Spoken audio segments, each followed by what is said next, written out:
Well well well, আপনি champions লিগের match দেখবেন আর নাটক দেখবেন না, থ্রিলার দেখবেন না, তা কখনো হয় না ভাই। চ্যাম্পিয়ন্স লিগে আজকের দ্বিতীয় match day, Liverpool versus Atletico Madrid. অন্যদিকে নিকোলাস জ্যাকসন ডার্বি, মানে চেলসি ভার্সেস বায়ার্ন মিউনিখ। অন্যদিকে চলতেছিল পিএসজি আতালান্তার ম্যাচ। ওইটা নিয়ে কথা বলার দরকারও নেই, কারণ পিএসজি একতরফা ম্যাচ খেলবে, ওইটা সবাই জানে। তো আজকে আমাদের মূলত টকিং পয়েন্ট হবে আতলেতিকো মাদ্রিদ ভার্সেস লিভারপুল এবং বায়ার্ন মিউনিখ ভার্সেস চেলসি। তো দেরি না করে শুরু করা যাক। প্রথমে ইন্ট্রো তো দিয়ে নেই। এই হ্যালো, কি অবস্থা সবাই? সবাইকে স্বাগতম জানাই বাংলাদেশের প্রথম এবং একমাত্র ডেইলি ফুটবল আপডেটস ভিডিওতে। তো দেরি না করে শুরু করা। প্রথমে বলতে চাই, বাংলাদেশের ঘরোয়া যে লিগ, যেটা বিপিএল ছিল, আমরা গত 2 দিন আগের নিউজে আমরা জানাই যে বিপিএল থেকে নাম পরিবর্তন হয়ে বিএফএল হতে চলেছে। তো আজকে অফিসিয়ালি তার ঘোষণা আসছে। অফিসিয়ালি আজ থেকে বিপিএল থেকে বিএফএল নামকরণ হয়ে গেছে। সো এইটা নিয়ে আপনারা কি মতামত জানান কমেন্টের মধ্যে। And going on to club football. So প্রথমেই আমরা দুইটা ম্যাচের টকিং পয়েন্টে যাওয়ার আগে একটা আপডেট দিয়ে দিই। বলতে পারেন কাইন্ডটা দুঃসংবাদ for my fellow Barca fans. বার্সার আগামীকালকে ম্যাচ আছে এই নিউক্যাসলের বিপক্ষে, অ্যান্ড বার্সা অফিসিয়ালি তাদের স্কোয়াড ঘোষণা করছে। And as you all know, probably Lamine Yamal স্কোয়াডের মধ্যে নাই, পাশাপাশি বালদে নাই, গাভি নাই, নাই নাই নাই নাই নাই, আমাদের নাইয়ের লিস্ট অনেক লম্বা ভাই। সো বার্সা ফ্যান, আমার ফেলো বার্সা ফ্যানদের জন্য সমবেদনা। আমরা এত এত প্লেয়ার ছাড়া কিভাবে সেন্ট জেমস পার্ক স্টেডিয়ামের মধ্যে দাঁড়াইবো ভাই, ওইটা আমি কল্পনা করতে পারতেছি না। বিশ্বাস করেন আমার ওইটা, কারণ আমরা সবাই জানি যে সেন্ট জেমস পার্ক স্টেডিয়ামের যে অ্যাটমসফিয়ার কিরকম হয়, নিউক্যাসলের যে হোম গ্রাউন্ড, তার অ্যাটমসফিয়ার কিরকম হতে পারে। ওইখানে ভাই লিভারপুলের মতো বড় বড় দলরা গিয়েও মানে তাদের পা কাঁপে। So and our most awaiting match যে দুইটা ছিল আজকের, Liverpool versus Atletico Madrid and Chelsea versus Bayern Munich. তো প্রথমে লিভারপুল ভার্সেস আতলেতিকো মাদ্রিদের যে ম্যাচটা আছে ওইটা নিয়ে কথা বলবো। ম্যাচটা শুরু হয় মানে একদম ধুমধারাক্কা, ব্যাং ব্যাং ব্যাং ব্যাং ব্যাং। 4 মিনিটের মাথায় মোহাম্মদ সালার গোল, মানে ফ্রি কিক থেকে প্রথম ফ্রি কিকটা নেই একদম লোয়ার। অ্যান্ড আপনি মানে প্রবাবলি একই টিকির গায়ে রিফ্লেক্ট হয়ে ওয়ান অফ লাক তো অবাক, বল কোথা দিয়ে কই যাইতেছে। তো 4 মিনিটের মাথায় লিভারপুল তাদের লিড নিয়ে নেয়। তারপরে মাত্র 1.5 মিনিটের মাথায় মোহাম্মদ সালাহ আবারও স্ট্রাইক করে অ্যান্ড লিভারপুল 2-0 গোলে আগায় যায়। সবাই ভাবতেছিল যে গেম আজকে ওইখানে শেষ, তরমুজ ব্যবসায়ীর ব্যবসা ওইখানে আজকে বন্ধ। দিয়েগো সিমিওনের কথা বলতেছি, জুলিয়ানো সিমিওনে তো মাঠে ছিল। দিয়েগো সিমিওনে মাঠের বাইরে থেকে অ্যাওয়ার্ড, এত চিল্লা চিল্লি, এই সেই, এগুলোর জন্য তো ওরে তরমুজ ব্যবসায়ী বলে নাকি। তো আজকে ও এইসব চিল্লা চাল্লার জন্য কিন্তু লাস্ট মোমেন্টে গিয়ে একটা রেড কার্ডও পাইছে। প্রথমে হলুদ কার্ডে, চিল্লাচিল্লির জন্য একটা হলুদ কার্ডে ছিল, অ্যান্ড এগেন আবার এই চিল্লা লাস্টে তো গিয়ে ডাইরেক্ট ফ্যানদের সাথে মারামারিটা লেগে গেছে। সো তারপর আরেকটা হলুদ কার্ড পায়, সে সেন্ট অফ হয়ে যায়, লাল কার্ড। তো আমরা প্রথমে ফিরে আসি। মোহাম্মদ সালার এই 2 গোলের পরে সবাই ভাবতেছিল যে গেম ওইখানেই শেষ। আমি ফেসবুকের মধ্যে সবাই দেখতেছিলাম যে আমাদের দেশীয় যে পণ্ডিতরা আছে, আবার গালি দিতেছি না ভাই, পণ্ডিত যারা আছে, তো এই আমাদের স্পোর্টসের মধ্যে যারা স্পোর্টস নিয়ে কথা বলে তাদেরকে আমরা পণ্ডিত বলি। তো পণ্ডিত যারা আছে আমাদের দেশীয়, সবাই মানে একদম আতলেতিকো মাদ্রিদের ম্যাচের থেকে হাত তুলে নিছে, সবাই বায়ার্ন মিউনিখের ম্যাচ দেখা শুরু করে দিছে। এন্ড বায়ার্ন মিউনিখের ম্যাচের কথায় আসবো, বাট আতলেতিকো মাদ্রিদ সেই 6 মিনিটের মাথায় 2-0 গোলে ডাউন হওয়ার পরে হাফ টাইমের জাস্ট একটু আগে লরেন্তের একটা shot, mind blowing shot. Llorente half টাইমে যাওয়ার আগে দলকে একটু হলেও ম্যাচে ফিরিয়ে আনে, এন্ড দেন তার হাফ টাইমে যায়। হাফ টাইমে থেকে আসার প্রায় তারপর 80 মিনিটের মাথায় অনেক ভালো ডিফেন্স করে দিয়েগো সিমিওনের দল যে কিরকম ডিফেন্স করতে পারে, যাইবো বাস পার করে দেব, এটা আপনারা সবাই জানেন, তাই তো। সো 80 মিনিট পর্যন্ত লিভারপুল অ্যাটাক করছে বাট পারে নাই, এন্ড দেন আবার এগেন লরেন্তের shot, and guess what, Atletico Madrid and লিভারপুলের ম্যাচ 2-2 গোলে টাই। সবাই তো মানে অবাক হবে না কিভাবে ভাই, লিভারপুলের মাঠে গিয়ে, এনফিল্ডে গিয়ে আপনি কিভাবে মানে এরকম করতে পারেন। বাট এটা বেশিক্ষণ টিকে নাই।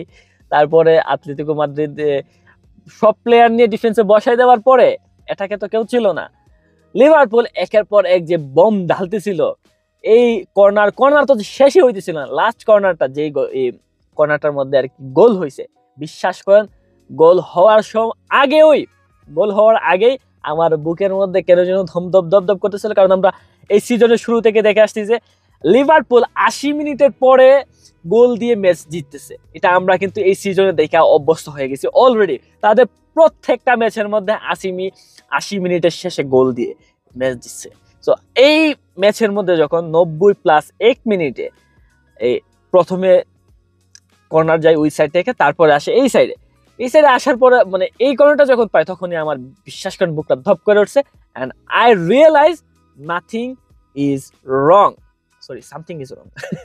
So something is wrong and something is gonna be wrong and it happens. Virgil van Dijk by গুতারিয়া শেষ। লিভারপুল 3-2 আগাই গেছে এন্ড ইট ওয়াজ উইনিং গোল। মানে আমি বিশ্বাস করেন আমি লিভারপুলকে এইভাবে কামব্যাক করতে দেখে একদম অবাক হই নাই, কারণ আমরা প্রথম থেকে দেখতে অবস্থা এই সিজনের কথা বলতেছি। এন্ড তারপরে ওই ভার্জিল ভ্যান ডাইকের গোলের পরে কিন্তু দিয়েগো সিমোনের যে ঘটনাটা প্রথমে বললাম, এটা হয় দিয়েগো সিমোনে তার পেছনে থাকায় এক দর্শকের সাথে গিয়া মারামারিতে লেগে যায় and then he sent off. So এইটাই ছিল লিভারপুল ভার্সাস আতলেতিকো মাদ্রিদের আজকের ম্যাচের আমার পার্সোনাল ওভারভিউ। আমি যতটুকু দেখছি তার থেকে আপনাদেরকে ওভারভিউ দেওয়ার চেষ্টা করছি। And going to next match, Chelsea versus Bayern মিউনিকের মধ্যেও কিন্তু সেম কাহিনী হয়েছে। লিভারপুল যেই রকম ভাবে আতলেতিকো মাদ্রিদের উপরে প্রথমেই ঝাঁপাই পড়ে, কিন্তু বায়ার্ন মিউনিক চেলসির উপরে মাত্র 4 মিনিট and 6 মিনিটের মাথায় ঝাঁপাই পড়তে পারে নাই। বারবার লিভারপুল বলতেছি আজকে, লিভারপুলের এই হাঙ্গামা দেখে আবার মাথার মধ্যে লিভারপুলে আসতেছে। এন্ড বায়ার্ন মিউনিক 20 মিনিটের মাথায় যখন অ্যাটাক করে, অ্যাটাকের মধ্যে চেলসি একটা অন গোল কনসিড করে, তো ব্যাড লাক। বাট তার 7 মিনিট পরে হ্যারি কেন একটা পেনাল্টি স্কোর করে। আই থিঙ্ক এই প্রথমে কিন্তু রেফারি এই জিনিসটা নোটিস করে না, বাট তারপরে সাইড রেফারি, অ্যাসিস্ট্যান্ট রেফারি যে আছে, ওই ইশারা দিয়েছে, তাড়াতাড়ি বলছে and then it was a penalty and Harry Kane perfectly এটা স্কোর করছে। ম্যাচ 2-0 গোলে ছিল। 27 মিনিটে match 2-0 Chelsea. Club world cup winner বলতে পারেন যে বর্তমান বিশ্বের সেরা ক্লাব তারা, আপনি রং হবেন না যদি বলেন এই কথা। সো চেলসি 2-0 গোলে পিছিয়ে ছিল বায়ার্ন মিউনিকের কাছে, বায়ার্ন মিউনিকের নিজেদের ঘরের মাঠে। But Cole Palmer same Atletico মাদ্রিদের ম্যাচের মতোই হাফ টাইমে যাওয়ার আগে দলকে এক গোল দিয়ে দলকে ম্যাচের মধ্যে ফেরায় আনে। এন্ড হাফ টাইম শেষ হয় কিন্তু দুইটা ম্যাচই আতলেতিকো এন্ড চেলসি যে ম্যাচ দুইটা ছিল, দুইটা ম্যাচই কিন্তু স্কোর লাইন 2-1 শেষ হয়। এটা একটা ফান ফ্যাক্ট ছিল, আমি বলে দিলাম। তো দুইটা ম্যাচই 2-1 গোলে শেষ হয় হাফ টাইম। তারপরে এসে এই পরের হাফ যেটা ছিল সম্পূর্ণটা ছিল বায়ার্ন মিউনিকের। আমি পরের হাফ ফুলটা আমি দেখতে পাই না, কারণ দুই ম্যাচ একসাথে চলতেছে ভাই, আপনি কিভাবে দেখবেন, আমি তো মানুষ নাকি। তো আমি স্পেশালি এই লিভারপুল আতলেতিকো মাদ্রিদের ম্যাচটা দেখছি, বাট এই বায়ার্ন মিউনিক এন্ড চেলসির ম্যাচটাও চেক দিছি। তো সেকেন্ড হাফটা ছিল সম্পূর্ণটা বায়ার্ন মিউনিকের। অবশ্যই চেলসির একটা গোলের কল ছিল, বাট অবশ্যই পরেরটা সেটা ক্যান্সেল হয়ে যায়।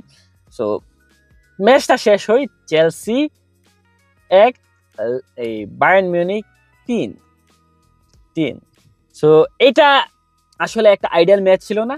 ক্লাব ওয়ার্ল্ড কাপ চ্যাম্পিয়ন, বর্তমান বিশ্ব চ্যাম্পিয়ন ক্লাবের কথা বলতেছি, ক্লাব বিশ্বকাপ চ্যাম্পিয়ন চেলসির কাছ থেকে এটা কোনো পারফেক্ট গেম ছিল না। অ্যান্ড এনজো মারেস্কার অবশ্যই এটা তার প্রথম গেম ছিল as a manager, head coach, champions লিগের প্রথম ম্যাচ ছিল। সো এক্সপিরিয়েন্সটা অন্যরকম হইতে পারে, বাট পাশাপাশি কিন্তু এই চেলসির অনেক প্লেয়ারে কিন্তু এটা এই প্রথম চ্যাম্পিয়ন্স লিগ ম্যাচ, অনেক প্লেয়ারই, কারণ চেলসি প্রায় 2 বছর পরে এই চ্যাম্পিয়ন্স লিগে ব্যাক করছে, অ্যান্ড স্টার্ট যেটা হওয়ার কথা ছিল সেটা হয় নাই, আরো ভালো হইতে পারতো। এই কোল পালমারের যে গোলটা হয় তারপরে আমাদের সবাই একটা আশা ছিল যে না, এই অ্যাটলেটিকো মাদ্রিদ ম্যাচটার মতোই একটা কামব্যাক হইবে, বাট লাস্ট পর্যন্ত বায়ার্ন মিউনিখ আরো একটা গোল দিয়ে তারা 3-1 ম্যাচটা শেষ করে, ম্যাচটা র্যাপ আপ করে দেয়। তো এই ছিল আজকের চ্যাম্পিয়ন্স লিগের আপডেট। আজকের চ্যাম্পিয়ন্স লিগে 2টা মশলাদার ম্যাচ ছিল।